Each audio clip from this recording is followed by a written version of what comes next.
Hello and welcome to the 17th Annual Special Education Conference. My name is Janine Waddell and I'm with Behavior Intervention Services. Today we will be going through the challenging behaviors and the ABCs of behavior and how to respond. We have provided you with a participant packet to help address the how for this implementation. Please use the packet to take notes and connect these strategies to your student. This presentation was created to address the needs of both older and younger students and students of varying abilities. You know your student best, so I invite you to connect the material in this presentation to those specific and unique needs of your student. Our overview today, we are going to review two large areas today. We're going to talk about goal-directed persistence and the prevention of challenging behaviors by understanding the ABCs of behavior and why behavior occurs, which is also known as function. By the end of this training, you will be able to identify the connection between executive function skills and the prevention of future challenging behaviors. You will also be able to apply this knowledge at home with the goal of understanding how function plays a role in behavior. Behavior change, when we're talking about, is a proactive approach. As we go through this behavior change journey together, we want to remember the behavior change process takes time and strategies are different for each learner. We want to approach behavior change in a positive way. One of the simplest ways we can do this is to catch our student when they are doing what is expected or desired. Sharing with your student and providing them feedback about why what they are doing may be so cool or amazing and even wonderful. Consistency is also very important. Consistency does not mean 100% perfection. It just means even when it is hard to do, to try your best. And finally, our proactive approach talks about skill development. We also want to remember that behaviors are skills that can be taught, just like we teach academics, such as math and reading. We do this through teaching, and we provide feedback to our children as they're learning the steps to learning that skill. Before we get started into a lot of material this morning, I would like to invite you to finish this sentence. Setting goals and achieving them makes me feel maybe exhausted. Does it maybe make you feel excited? Or does it sometimes make you feel scared?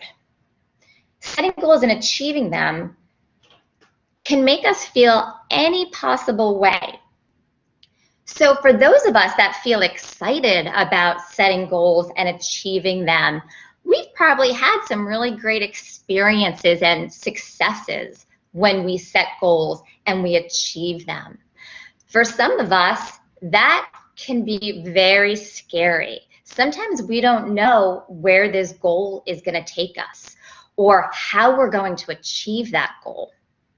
And sometimes setting goals and achieving them can absolutely feel exhausting, especially when there's so many other events that are going on in our environment. Setting goals and achieving them can make us feel exhausted, and we want to be able to turn that scared and exhausted feeling around so that we can achieve excitement and success when it's time for us to set and achieve those goals. That's going to be a lot of what our focus is going to be about today, is that goal setting and that planning. This is because in the behavior change journey, we do the work together with our student. So let's quickly review the components and our foundation of executive function. Our foundation is built upon our executive function skills. Remember, our executive functions are our background players, often overlooked, but a key driving force in how we interact with our environment every moment of every day. Let's take a step back for a moment and recall these 6 executive function skills. Executive function skills begin to develop when children are very young and amazingly continues into their 20s. So the good news is that we can teach and develop these skills for many years. Our 6 areas of executive function that we focus on are metacognition, working memory, goal-directed persistence, goal-directed attention and focus, self-control, and cognitive flexibility and shift. Let's start with metacognition.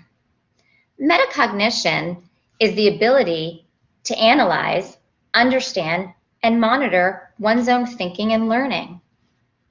An example of metacognition would be a couple of years ago, I was in a kindergarten classroom, and the students were all going from one rotation to the next rotation, doing their work.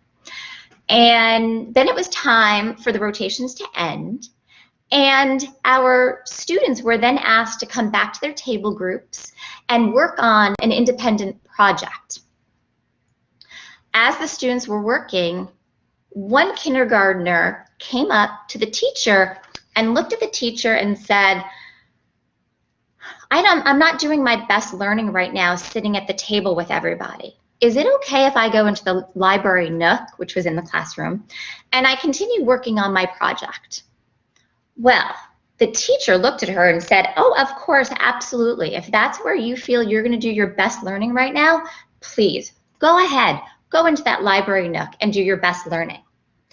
This student had an idea, even at age 5 or 6 in kindergarten, about what her learning looked like and felt like. And she was able to let the adults in the room know that she needed a little change at that point in time to be more successful. Working memory. Working memory is the ability to store, retrieve, use information for a task, such as relating one idea to another. This is important when we're in our daily lives and we're being able to bring back information from our working memory. An example of working memory could be recalling the steps of a recipe while cooking a favorite meal. This actually happened to us the other night. We were going to be cooking dinner. It was my daughter's favorite meal. It was beef stroganoff. And we had all the ingredients laid out on the counter, and she came over and said, hey, do you think I can cook this? I said, of course you can. She's in high school. She's learning to cook. And we didn't have the recipe out, but she was coming back from her memory and recalling the steps to be able to make this very special dinner that she enjoyed so much. Every once in a while, though, she would check in with us to make sure she was putting the ingredients in the right order, which was good because checking in is a really great skill to make sure you're achieving your goal. Our next one is goal-directed persistence. This is what we're going to be focusing on today. Our goal-directed persistence is the ability to initiate a task, plan and organize time and materials, solve problems, sustain effort, and follow through. A lot of times with our students, what we see goal-directed persistence is when they come home with a homework assignment or they're assigned a long-term project. Being able to have that skill of goal-directed persistence allows them to complete that homework assignment or that possible long-term project. Our next one is goal-directed attention and focus. This is the ability to filter out distractions and sustain concentration in order to think, listen, or watch with interest. Right now, you and I, our little bunch of us, are engaging in goal-directed attention and focus. There may be some other things that are going on in your environment right now that those distractions we're going to ignore so that we can focus on what we're doing right now and focus on the learning that we're going to participate in. Right now, I have my husband is working at home and the dog is at home. So there are lots of distractions that are going on in the environment, and I have to learn to ignore those distractions, sustain my concentration, and be able to filter out those distractions so that I can have my goal-directed attention and focus engaged in this presentation. Our next area is self-control. Self-control is the ability to inhibit and regulate emotional and behavioral responses and read and respond to social situations. Oftentimes, I'm engaging in a lot of self-control behaviors when I'm driving on 66 and another driver forgets to put their turn signal on and they cut me off. So I'm able to inhibit my behavior and my emotional responses when that happens to me. What it looks like when my kids are in the car with me is very quiet. I inhibit those responses. But it may look a little different when maybe my kids aren't in the car with me.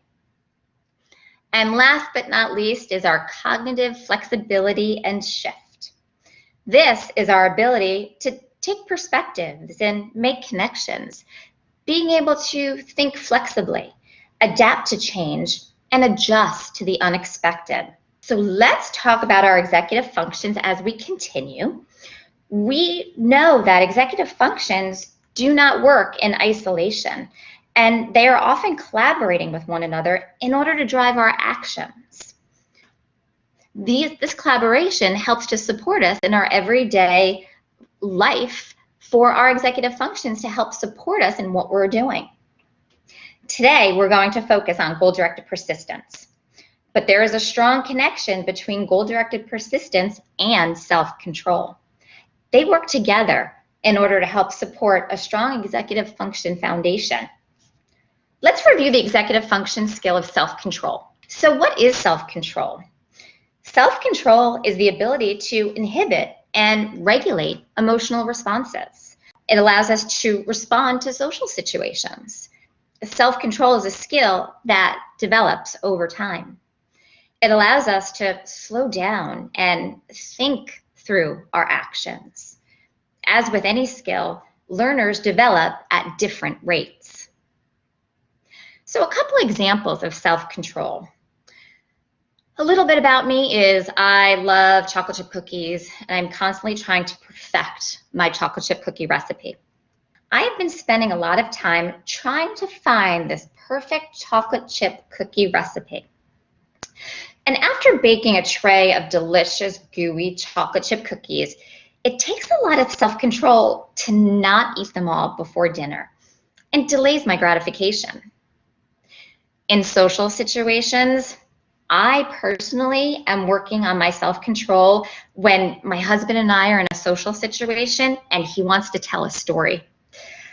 I have a very big habit of interrupting him when he is talking, and it really bothers him, and I completely understand that. So I use breathing techniques and strategies to help me engage in a different behavior while he's telling the story, because I can't talk and deep breathe at the same time. So I get my need met, and he's also able to tell the story without me interrupting him. Take a moment in your participant packet and refer to page 1. On page 1, we have the definition of self-control written out for you. You can review that on page 1 of your participant packet and even write in the answer of self-control. So a couple of strategies that help support self-control. If your student has trouble managing their emotions, the scale on the left may just be for you. The idea is that when your student is having a feeling, it may be easier to name a number or a color rather than name the feeling in the moment. By adding a character or visual with which the student is already familiar and likes, you can increase the chances of the intervention being meaningful and increase the chance that they will use it. You can use words already provided or work with your student to come up with feelings and strategies that match each number. The key to these self-control strategies is really being able to work with your student on this and having their thoughts and their opinions. This frustration scale on the left uses those visual pictures and uses words in the text. Sometimes for our older students, we don't put in cartoon characters or characters as you see here. Sometimes they like to have a picture of their own face. And sometimes it's fun to do with them because I can say, hey, what do you think you look like when you're angry? And I can snap a picture of my student and I can embed that within the frustration scale. For older students, however, you may not want those pictures in there, and just to use the words and the text to help support them in this process. On the right-hand side are the 10 ways to calm. This provides 10 different options to help calm. Such examples teach breathing strategies, which is the one that I'm currently working on right now. I'm engaging in deep breathing when I try not to interrupt my husband when he tells that story. It also can teach you ways to take a break and using small movements to help relax. Another self-control strategy is this contingency map. Use this map to teach how to respond to something happening in the environment.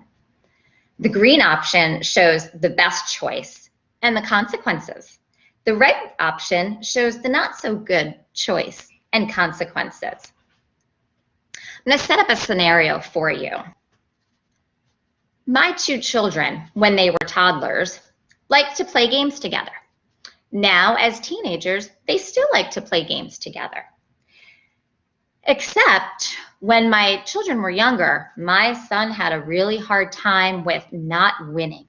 That was really difficult for him.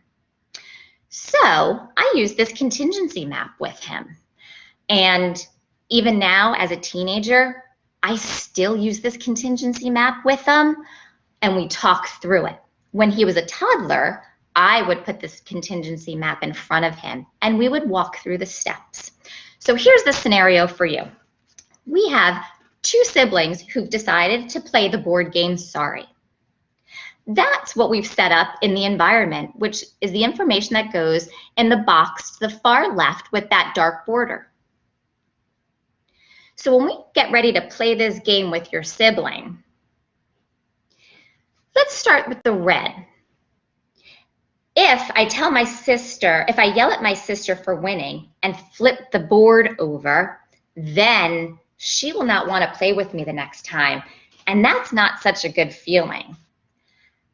But if we follow the green direction, here are your choices.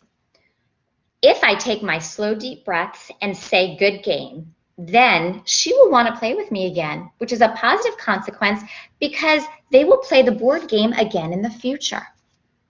Being able to share with our children, showing them two possible choices of which direction their behavior can take them is very important.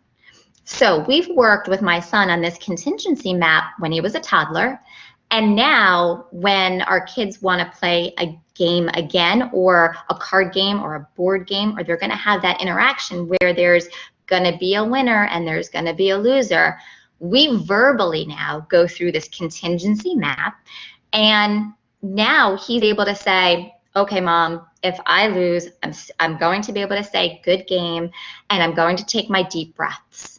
And that has made it a successful strategy to use when he was a toddler, and even now that we're using it as a teenager. Another self-control strategy is the hot chocolate breathing. These self-control strategies can also be found on page 1 of your participant packet if you're following along. So for this self-control strategy, hot chocolate breathing, again, let's set up the scenario. I would like you to join me in practicing this strategy now. So you just made this yummy pot of hot chocolate. You have some marshmallows in the pantry. We're going to pretend to pour that hot chocolate into this warm mug. We're going to sprinkle those marshmallows on top of our hot chocolate. And I would like you to hold that warm, cozy cup of hot chocolate. Bring it up to your face and take a deep breath in to smell that warm, chocolatey wonderfulness. And count 1, 2, 3, 4, 5. Breathe out and blow on the hot chocolate to cool it off. Watch those marshmallows roam around the hot chocolate. and blow out and count 1, 2, 3, 4, 5.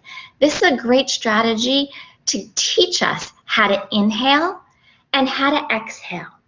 This is a great strategy not only for us as adults, but also for our students who are learning to be able to engage in a practice of self-control. And using a warm cup of hot chocolate is fantastic, or maybe if your teenager has another warm beverage that they like, or your toddler. It's a great way to teach them to be able to inhale and exhale to help slow down their body and work towards calm. Now that we've discussed and reviewed some of those self-control strategies, we are going to spend time on the executive functioning skill of goal-directed persistence. Goal-directed persistence is the ability to start tasks, plan, manage time and materials, problem solve, sustain effort, and follow through. For example, if you were planning a holiday party or even a birthday party, you would need the ability to plan and organize for time and materials in order to follow through and problem solve. The components of planning a party would mean we would need to find a date and we would need to find a time. What about the number of people or a location? Even having a backup plan so that if our plan A doesn't work, what's our plan B going to be? And even looking at materials, what is the decorations going to be? What about possible budget that I need? So that planning is a large part of that goal-directed persistence executive function skill. Now let's take something closer maybe to our everyday life, which is, let's compare laundry, which I'm not a fan of doing, versus baking chocolate chip cookies. There's not a chocolate chip cookie recipe that I have met that I have not been able to tap into my goal-directed persistence and come out on the other end with those gooey, warm, delicious cookies. However, there are countless loads of laundry that at one point in the process or another just halts. Again, why is this? I clearly have the goal-directed persistence skill established, but simply not all tasks are created equal. And when there are triggers in your environment, such as having dirty clothes, it can exacerbate this even further. Now let's think about your student. When thinking about them completing their academics, doing their chores, completing activities, are there ones that get done quickly and efficiently? Are there other ones that require additional support or do not get done at all? Because I know in my household, there are a lot of situations in which there are things that get done faster than others. So this may be a goal-directed persistence need. Again, not all tasks are equal. For tasks that perhaps require more effort or are new to your student, there may be a need for some additional supports. Students with goal-directed persistence needs and challenges may give up quickly or feel overwhelmed or frustrated or even anxious or worried. They may also make statements such as, this is too hard, or I can't do it. These feelings and statements are a clue to us that something needs to change. And oftentimes, these clues lead us to being a detective for our students' behavior. So, in your participant packet, please take a look and follow along in your participant packet under the goal-directed persistence and the goal-directed persistence strategies. Because within goal-directed persistence, there are even more sub-skills that can be worked on individually. Goal-directed persistence can be broken down into 4 areas. Our first area being goal setting, identifying a goal, then holding that desired outcome in mind. It's kind of like memory for the future. Our next sub-skill is planning and strategizing. This allows for the achievement of our goal objectives, The quality and specificity of plans and strategies determines whether we actually achieve those goals. And time management. This is where we need to plan and organize that time. And we need to learn or have a sense of what time is. And task initiation. This is being able to get started on a task and avoiding procrastination. This involves organizing one's own thinking to make decisions about where and how to begin. A student, and your student, may be able to identify what they want, which would be their goal, but they may need support in identifying how to get there via planning, time management, or task initiation. These sub-skills often work together in order to lead us to achieve our larger goal. Right now at my home, my son has a current goal of building a go-kart. I am not a builder. I do not know anything about go-karts. This is a great goal, but he truly doesn't have the skills yet to do this project independently. So as the adult in the house, it becomes my responsibility to help teach him all the steps and how to recover when the plans and ideas in his head don't work out. First, he has to research how to build a go-kart and the steps that are needed and the materials that he's going to need in order to help build this go-kart. And then he has to understand time, when we can work on this project, given his school schedule and my work schedule. When are we available to work on this project? And finally, to be able to continue initiation even when it doesn't go the way he expected. So he needs wheels for his go-kart. Well, he wants a certain size wheel.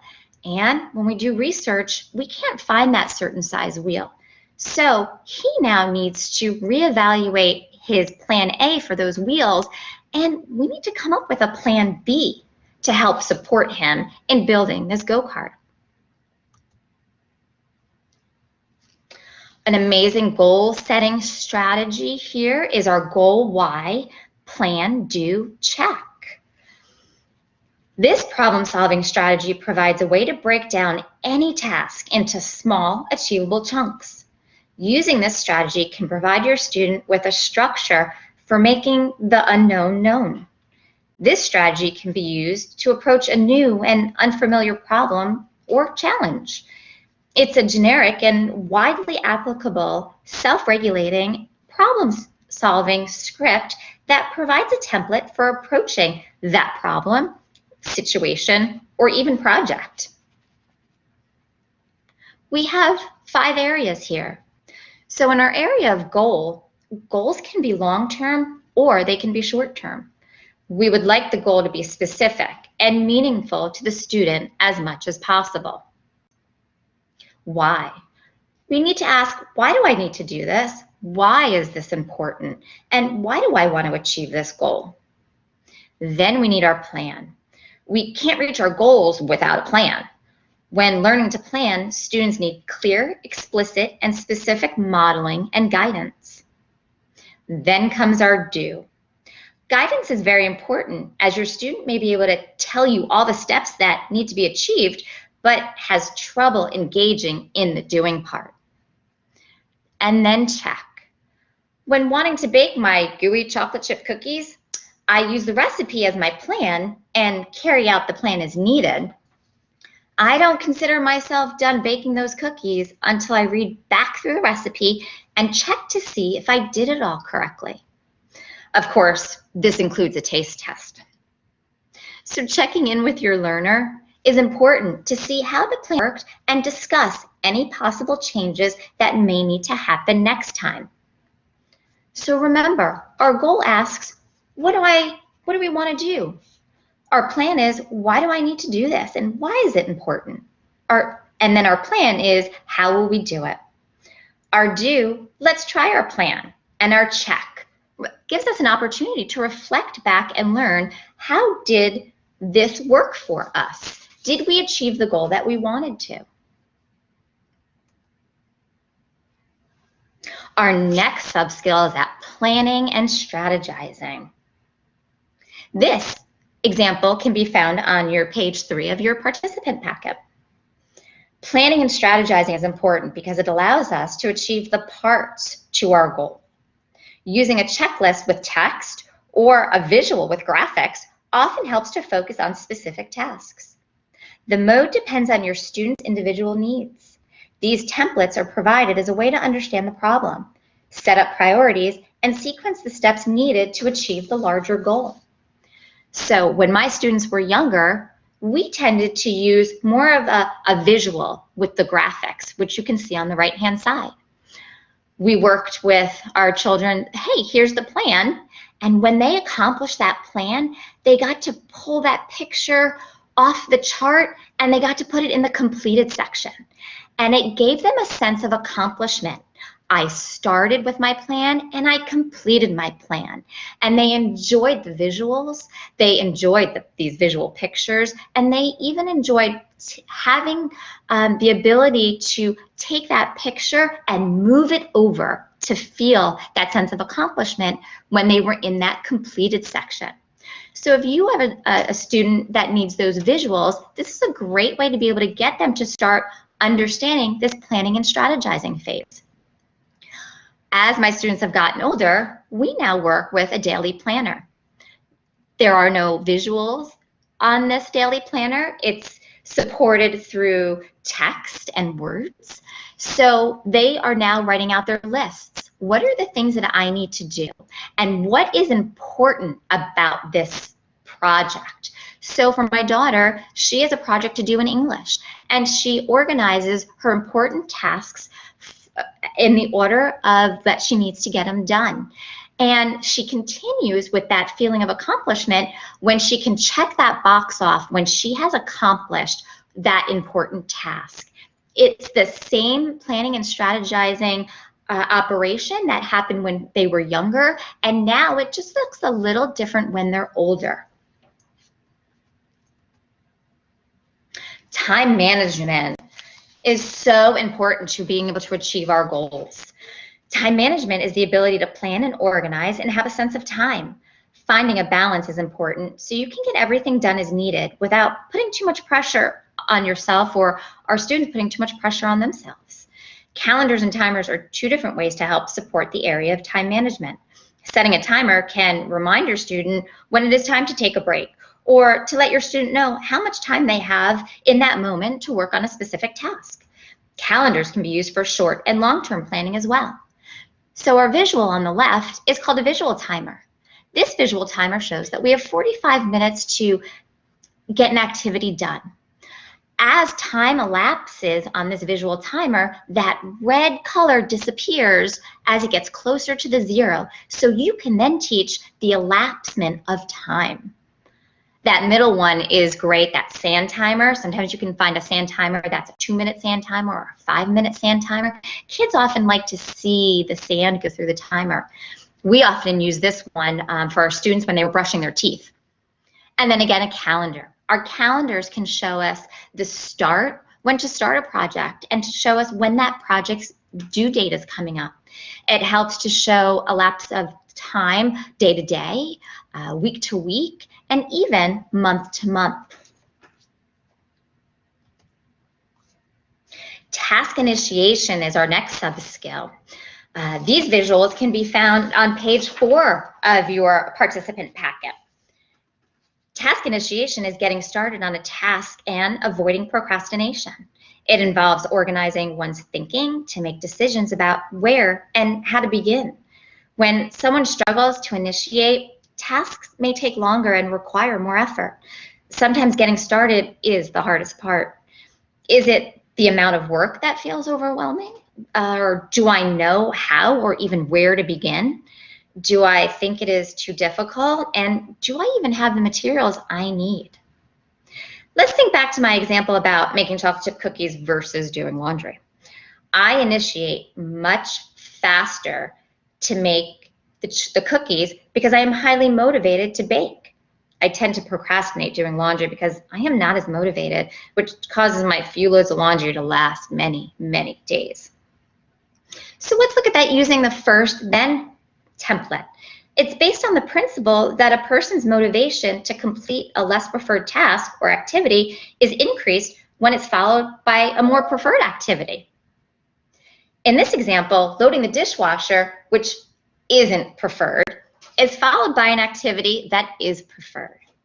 This helps to increase motivation and clarify expectations. Maybe for myself, as I reflect on my own learning, I should do laundry first, then make the chocolate chip cookies. Our next example is a strategy called chunking. This strategy is a great way to break assignments and projects into smaller, more manageable parts, which makes the information easier to process. It makes the task less intimidating and makes the big picture more achievable. Embedding small motivators after each task can make the content more manageable. Creating a timeline and planning to follow through also helps with task initiation.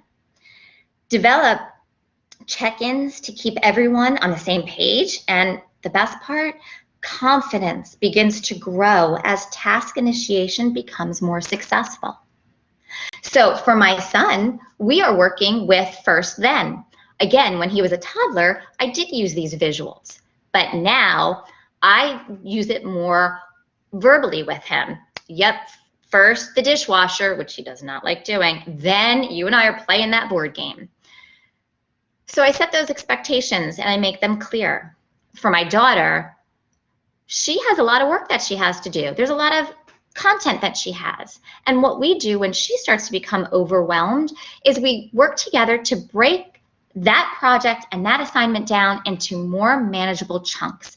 And it really helps to support being able to take that information and break it down into more easier and more achievable components. Great, we have an activity and I want to check in. I invite you now, as we're learning this information, to reflect upon your student and what support they may need in the area of goal-directed persistence. And please answer the following question. If you had to choose one of these areas to focus on with your student, which would it be? So this helps us to support our learning and where we want to start teaching our students. So now that you've had a moment to reflect on these needs of your students, please go to your participant packet on page 4, because this is another place that will allow you to reflect upon the needs of your student. And remember, these skills overlap and they can change with what the project is. So here we are.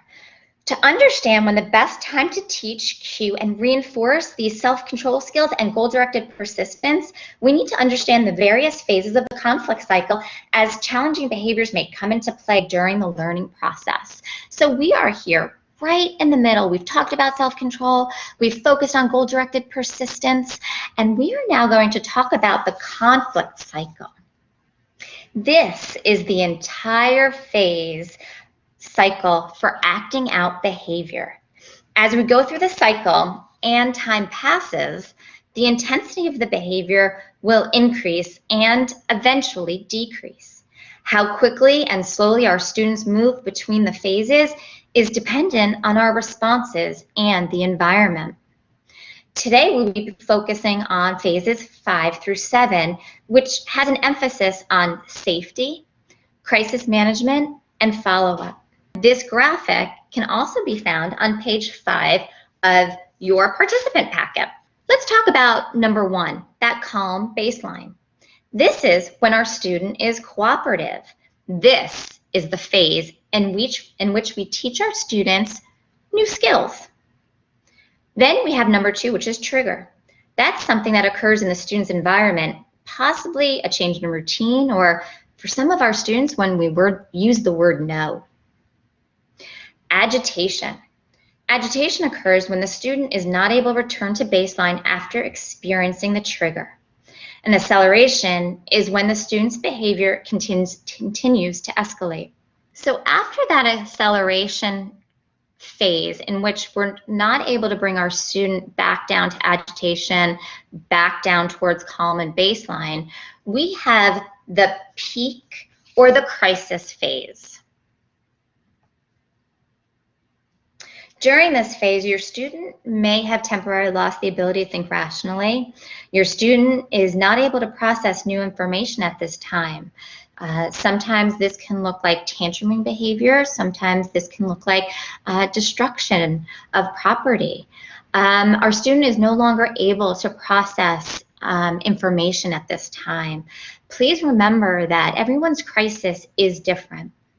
Some of our students may exhibit severe behaviors such as that physical aggression and yelling, that self-injurious behaviors, possible hitting or kicking or biting or throwing objects. Some may exhibit that withdrawal or shutdown behavior, so it's not outward for us to be able to see and hear, but some of those behaviors are inward, and that withdrawing or that shutting down. And that is also considered within this peak or crisis phase because it tells us, again, something needs to change. During this peak and crisis safety, it's important for us to reduce language because we're not able to process words at this time due to our heightened emotions. Think about the last time that you were in this peak or crisis and somebody was talking at you and there were lots of words and you may not have been able to process and hear what they were saying. During this crisis phase, we want to focus on maintaining a safe environment for self and others. Because sometimes our actions or movements may look larger or faster to somebody who's in this crisis. Our words or sounds in our environment can feel louder. This is a good time to think about your support system. Who is that support system that you have? And again, if you're in this crisis phase often, think about contacting the school and working closely with your school team and those resources if this is something that you're concerned about or is frequently happening. Our next stage is de-escalation. During our de-escalation phase, our peak behavior at this time looks like it has subsided and your student may have less energy and appear to be more relaxed. However, your student may still be emotionally heightened and we can very easily return to peak if demands are placed too quickly and expectations are not clear. Remember, we are not out of the woods just yet. We want to prevent students from returning to crisis by minimizing our verbal interactions to not overwhelm and minimize those demands to easy, simple tasks that the student is able to do with ease. Using self-talk if needed, or a script such as, I am going to take my deep breaths now. We have to adjust our expectations. Your student may not be able to return to the original demand or request just yet. Our next phase and our last phase is recovery. During our recovery phase, our student may feel an assortment of emotions. Our student may not be able to verbalize the feelings or even the details of the event, or sometimes doesn't even remember what occurred prior. We do want to acknowledge expected behaviors. We want to communicate support and belief in our student and help support them to return to their normal routine and activities. Acknowledge cooperation and expected behaviors. Immediately using positive words or phrases. Remember, teaching new behaviors occurs at the baseline and the calm phase. We always want to remember to follow up during that baseline and that calm phase.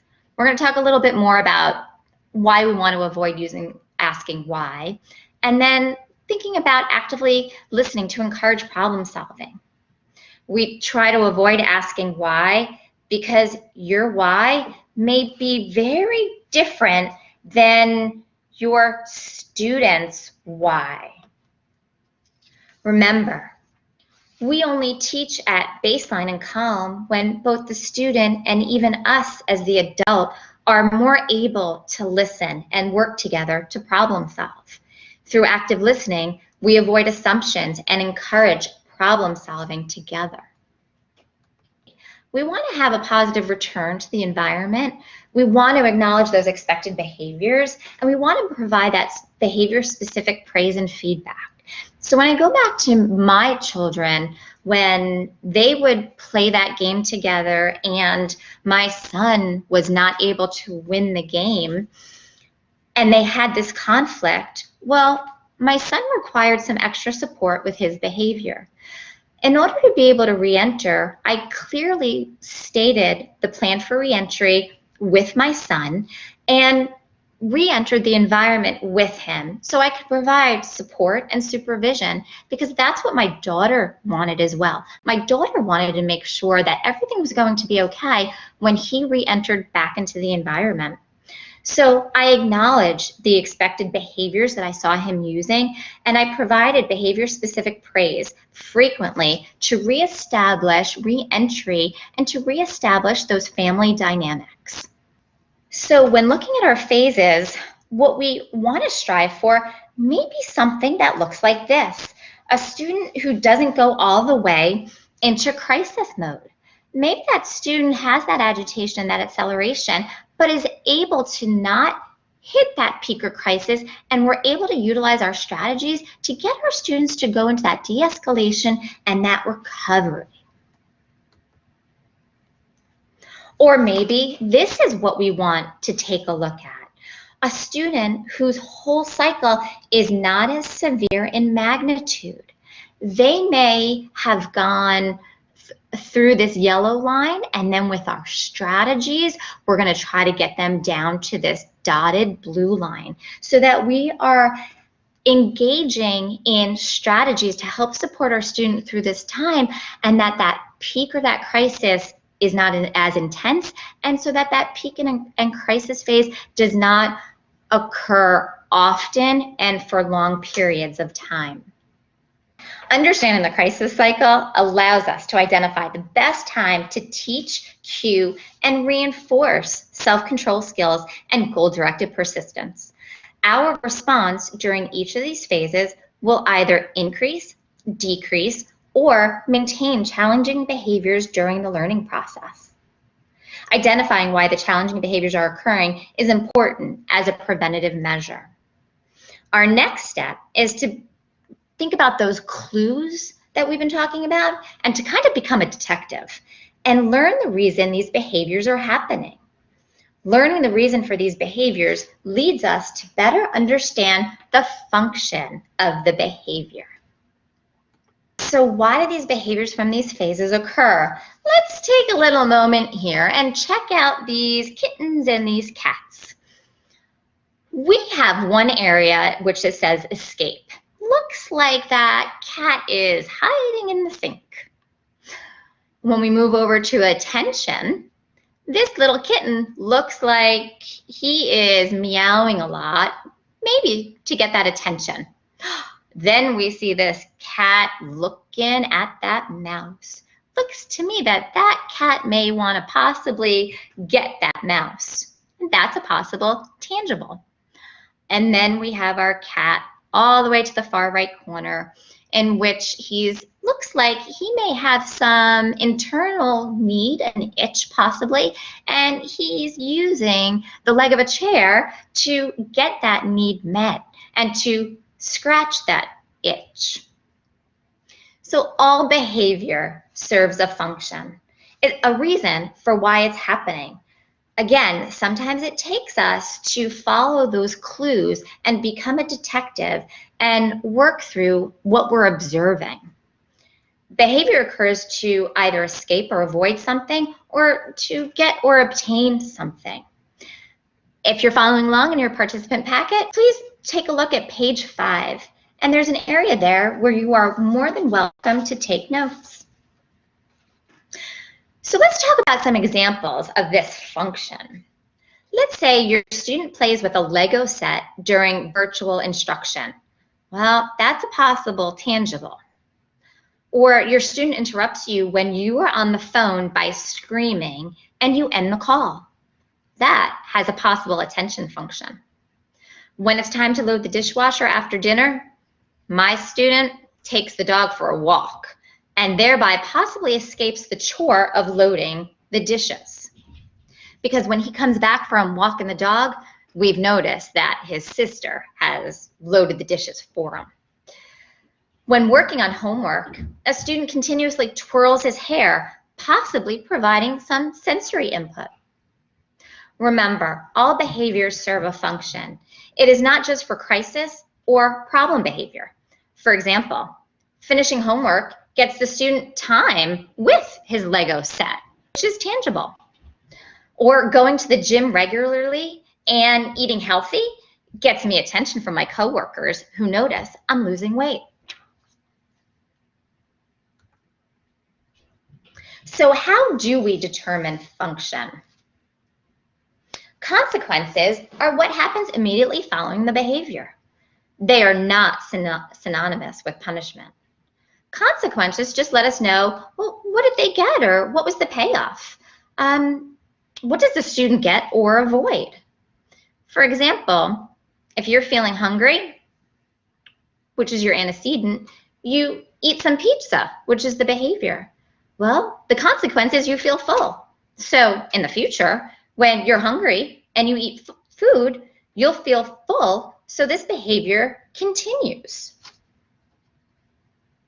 Our antecedent is what immediately is happening before that behavior. So maybe I get those hunger pains. That behavior is the observable response to the antecedent. I go and I get that pizza. So that consequence happens, I can eat that pizza and I can feel full. So the next time those hunger pains happen, my behavior will be to seek out food so that I can feel full. So let's talk about some examples of consequences and possible function. So let's say our student throws the homework that they were given, and the adult gives the student a break. Well, there's a possible escape function happening here. Another example of a consequence and possible function would be for attention. That student whines, the adult ends that phone conversation. There's a possible attention function that's occurring.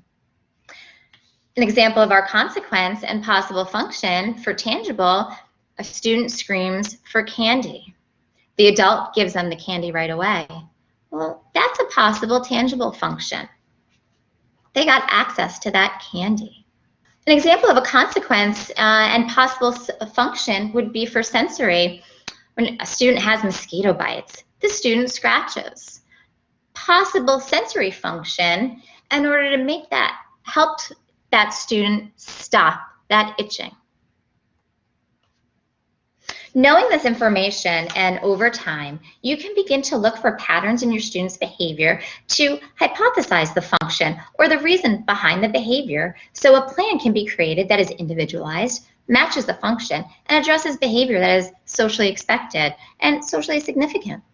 Again, working closely with your support team and your school team to problem solve and create these plans will help your learner to engage each and every day in those behaviors that we want to see more often.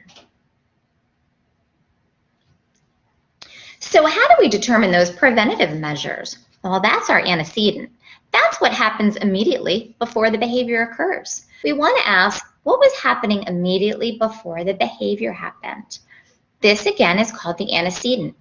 We want to be able to explore proactive strategies that change that antecedent in some way. So an example of an antecedent possible prevention. Our student was handed grade level homework. Student threw the homework. Our possible prevention is to break that homework down into smaller chunks. So I've noticed through my observations, when it's time for math homework, my student throws the assignment. So next time it's time for math homework, the assignment is broken down into more manageable parts, which again, if you remember back to our strategy, is the strategy of chunking.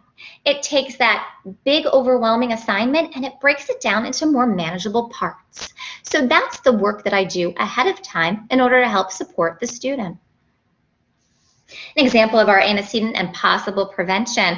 Remember when that adult is on the phone and the student was whining? They were able to get that attention. Well, this time our possible prevention is the student is taught to write their question or their needs on a whiteboard. So I've noticed through my observations, when I'm on the phone, my student whines. So at baseline, I teach the strategy of writing their question on a whiteboard when I'm on the phone. If your child is too young to write out their question, please realize that when my daughter was a toddler and anytime I got on the phone, she would engage in this behavior so that I would end my conversation and give her the attention. She did not like my attention being given somewhere else. So I taught her this whiteboard strategy as a toddler. Now, I'm fully aware that as a toddler, she did not have letter formations. She was not able to put words together, much less complete sentences. But what I encouraged her to do was, next time I'm on the phone, I want you to use this special whiteboard and the white marker, and I want you to write me your message. Tell me what it is that you need from me. And then, when I'm able to, I will get off the phone, and then we'll talk. So as a toddler, that whiteboard was full of scribbles. But to her, that message had meaning. She came over and she would show me the whiteboard, which was my cue. Okay, something needs to change in the environment right now. And I politely ended my phone conversation when I was able to. And then I sat down with her and said, oh my goodness, tell me, what is this? Give me all this information. Yesterday, I was in a meeting and my daughter needed my attention. My daughter is a high schooler, and she has learned since she was a toddler that when I'm busy on the computer or I'm in a meeting or I'm on an important phone call, you need to wait for my attention. So we used that whiteboard strategy, and she needed to communicate something to me. So what she did was she went back to the whiteboard and she let me know she was going downstairs and that the dog was behind the couch. So I laughed because this is a strategy that not only did we teach her as a toddler, but she's continuing to use now as a high schooler. How many of you have been grocery shopping with your student and you go to the checkout counter and there's all these great magazines or indoor food, crackers and candies and gum? Well, when this happens and the student screams for candy, my possible prevention is to be able to have the student choose a snack from home to be brought to the store in case they get hungry. Because I've noticed through my observations, when I take my student shopping, she screams for candy, so next time I have my student choose a snack ahead of time that is brought to the store and available when they are hungry. So I'm still getting that need met, I'm just doing it in a more acceptable way.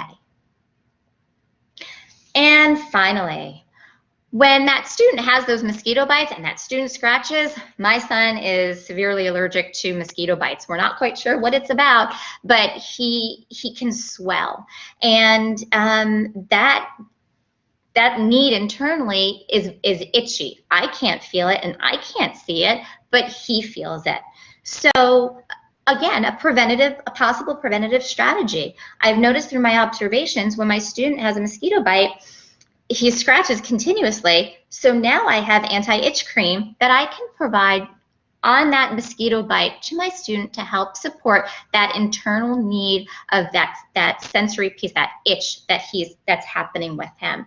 Because if he continues to scratch, those mosquito bites get infected and it's not pleasant at all. So we want to remember that prevention is key. Prevention strategies are important steps toward decreasing challenging behavior. You may need to give a couple of different strategies a try before finding a prevention strategy that works for your student. Remember, behavior change takes time. Use a positive approach and be as consistent as possible. And finally, our self-control and goal-directed persistence work together to support our students' executive function foundation. We explicitly teach and reinforce those self-control and goal-directed persistence strategies during that calm and baseline phase. That is when your student is the most available for learning. Remembering that our response to our student in the various phases of acting out cycle can be the difference between escalation and de-escalation. Our observations allow us to look at the antecedents and consequences of our students' behavior. This leads us towards identifying the reason behind the behavior and helps us identifying proactive strategies to shape the expected behavior. We look forward to your journey through these challenging behaviors and your using strategies and working with your student and supporting your student through this process.